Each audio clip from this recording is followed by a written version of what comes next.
Okay, joined by Steven Witten right now. Very interesting. I've wanted to talk to him for quite some time. It's good we're meeting up right now. Glad to have you here. Thanks for having me, Dave. Appreciate it.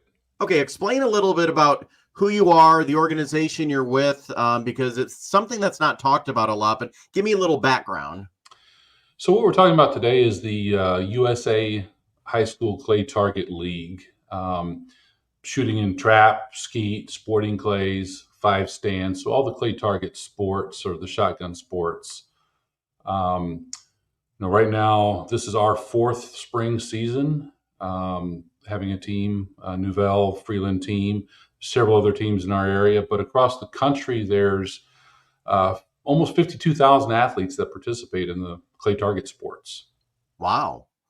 And I'm going to bring up the website. If anyone interested, is this the website for Michigan here, right? mi.usaclaytarget.com.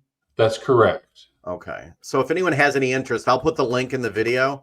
But yeah, very interesting. And I feel bad.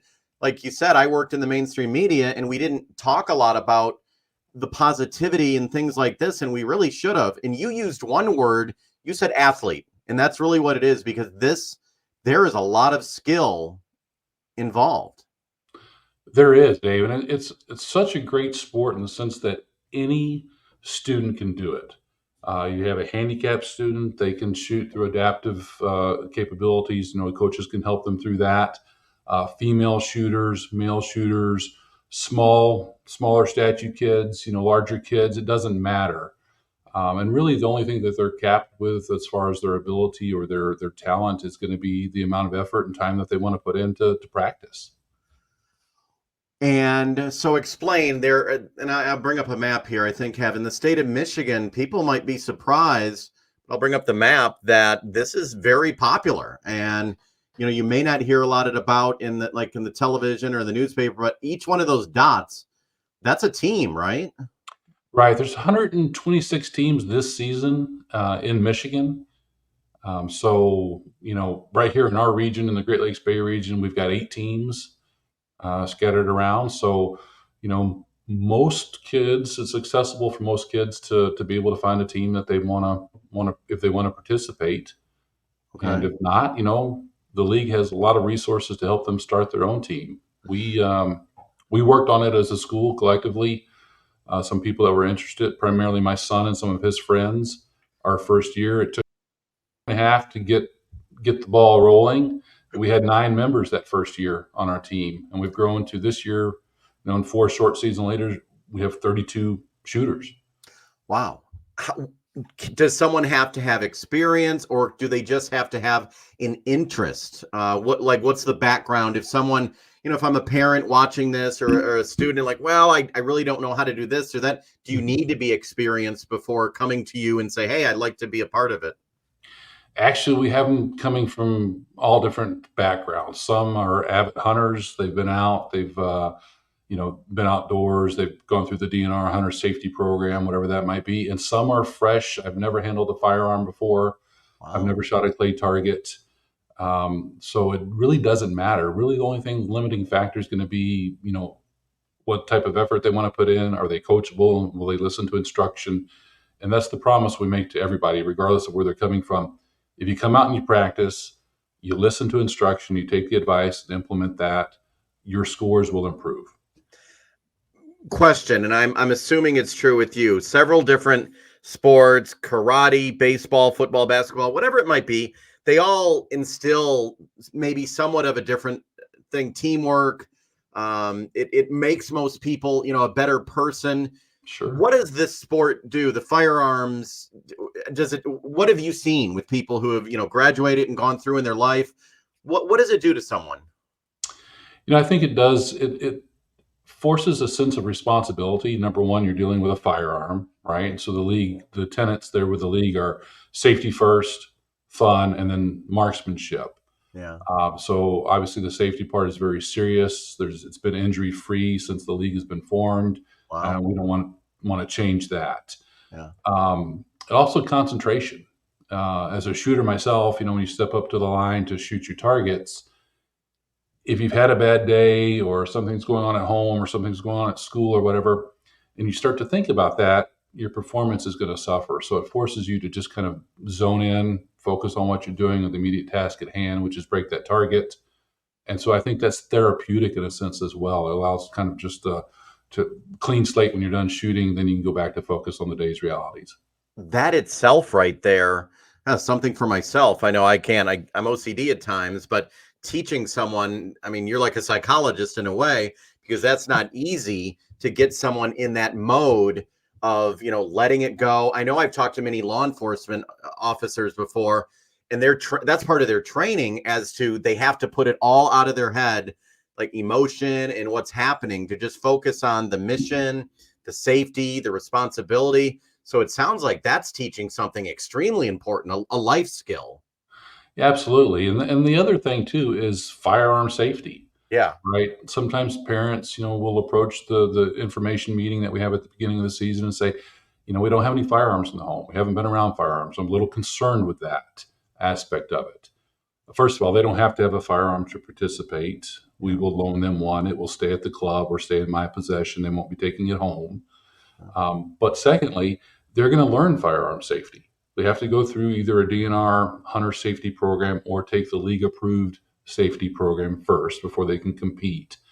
And that is reason itself just to join the team. So you get that exposure, you get that experience to realize that firearms, in particular shotguns, are not some, mystery to be messed around with. They're not, hopefully not going to be the statistic if they go over to a friend's house, and we know it does happen.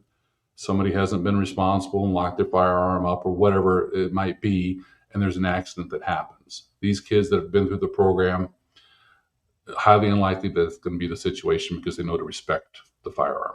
Absolutely. And if you have some time, I tell you, before we started recording, I told you, when I was a young little guy, I'm 49 now, but 6 or 7, I remember going up north, and my dad was very thorough about a BB gun. And he said, no, this is, you treat this with respect. And I remember once I pointed it towards our cabin, and I got in trouble there.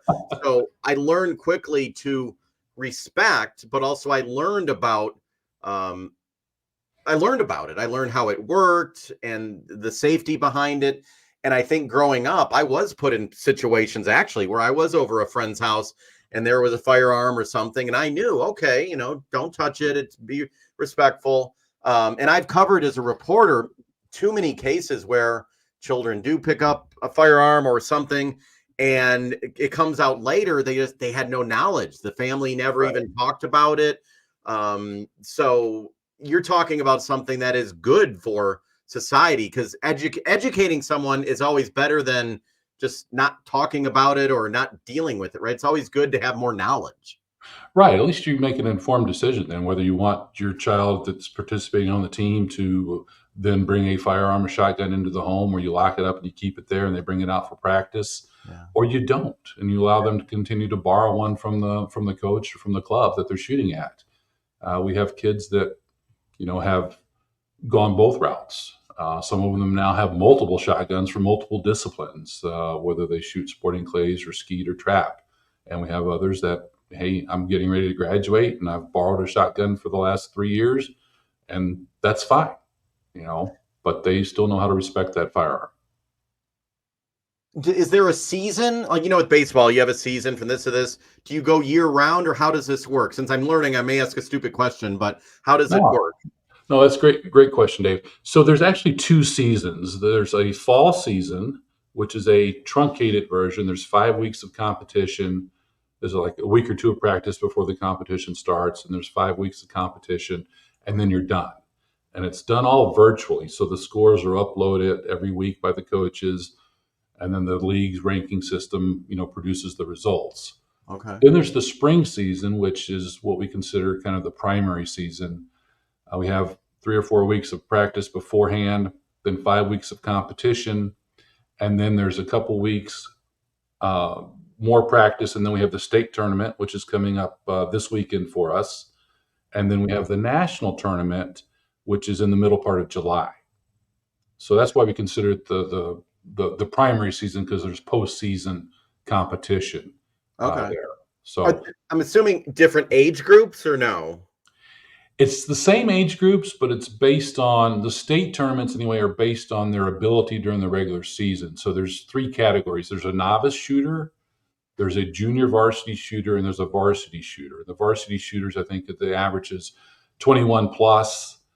JV is 19 to 21, and then below 19 is a novice. So when you go to the state tournament, you're competing against shooters that have a regular season average that's similar to yours. So a novice shooter could medal against other novices, etc. Have you seen, probably interesting, someone who's really younger who is far more advanced in ability versus someone older? Like a younger person could probably do, obviously I don't have the training, but so it's more about experience. It's not about age, because you could have a younger person that is amazing. We have several young people that are amazing. We've had the last 2 seasons, we've had multiple students at the national tournament rank in the top 100 in the country. Wow. And they've only been shooting for 3 or 4 years because that's how long we've had the team. Wow. We've got a sixth grader this year who finished number 2 in the conference for skeet and has a really good shot of medaling, individually at the state tournament this week. And he's an example I hold up to other students. Is he came in not shooting a firearm before. He Wow. started in the fall, so he had a fall season. But then in the winter, when the club was open, he was out there almost every day during the winter practicing on his own, putting in the effort. And he's one of our top shooters as a sixth grader. Isn't this an Olympic sport, right? Am I wrong or no? It's a little different in the Olympics. The Okay. format's a little different, but yes, it's, if you can do one, you can certainly be trained to do the other. Yeah, and Okay. there's more colleges as well that have shooting programs also. So That's what I was wondering. Like, I mean, are there scholarships even available at certain colleges for this sort of thing? Yeah, there are a few scholarships available. There's a lot of colleges still have it as a club team. And, Michigan State's a club team. Olivet has a program where they do award some scholarships. Hillsdale College certainly has a huge shooting program, probably one of the predominant ones in the country. They do scholarships there as well. So, wow. So if someone wanted to, and this website's amazing. This is because I asked you about seasons, and it has seasons right there. Everything I want to ask, it has. So they can just log on to this, or if they wanted to learn more about yours, you're specific though to Novell, Saginaw area, Saginaw County. yeah, so if they reach out to me, maybe they can get my contact information through you.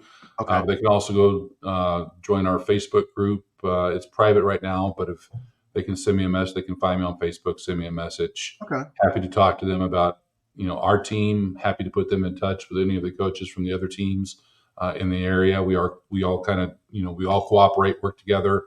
It's all just for the kids. It's not our team versus your team. It's how can we all get better together and represent our region, represent our schools, and just spread the word for the shooting sports in general. Yeah, and I just think we need to, and you would probably agree with this. I worked in the media, and as soon as someone mentioned firearms, or there's always a negative connotation, no matter what it might be. And that's really, it shouldn't be the case. And I'm not giving a biased opinion. I'm just saying, as a parent, as someone in society, maybe we need to rephrase in the way we look at things, because I would assume some children, maybe they're brought up afraid or scared of firearms when they really shouldn't be. They a certain narrative is like, oh, it's a danger, be scared, but that's not necessarily a good thing. Right, exactly, Dave. And it's, a firearm in itself is an inanimate object, right? Yeah. It doesn't do anything. I've got several firearms, a safe full of them.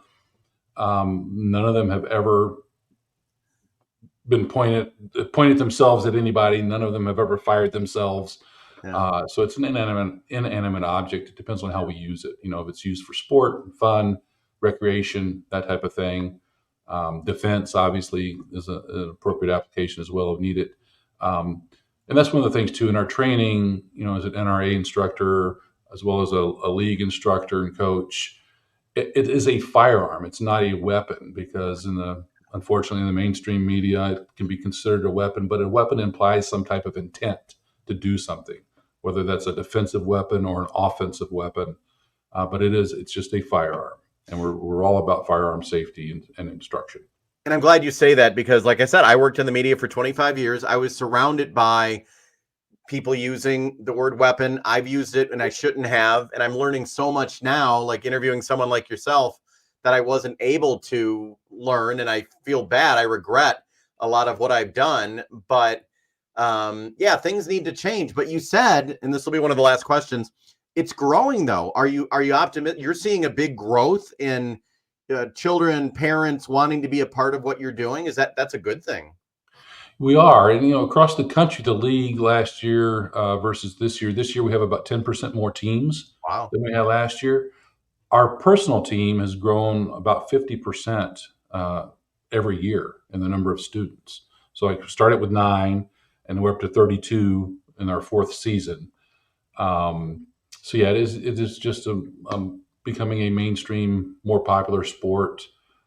Anybody can do it, and I encourage anybody that's interested. Another way they can get hold of us, as well as hold of the Valley Lutheran team. We both practice at the Saginaw Field and Stream Club Okay. out on Gleaner. Just call the club, leave a message. One of us will get back to you. Periodically, we have try clay target shooting days as well, where youth can come out and pay a small nominal fee, which covers their targets and their ammunition, and we'll provide a day of instruction and help them see if it's something that they're interested in. So, Well, I'll put all that information out there. And yeah, I appreciate you taking the time and good luck. You have the tournament coming up, tournament state or no, not yet. yeah, we have state this end of this week. So Friday, Saturday, and Sunday is the state tournament, which is down in Mason, Michigan, Okay. and then July 7th or July 12th through the 14th is the national tournament, which is also held in Mason. We're very fortunate Wow. that the Trap Shooting Association has a very large complex down there that we can do the shotgun sports. So it draws people from across the country. There'll be almost teams from almost every state will be here in Michigan for that event. Well, good luck to all of you. Tell them good luck as well. And I'll have you back on again. Thank you so much.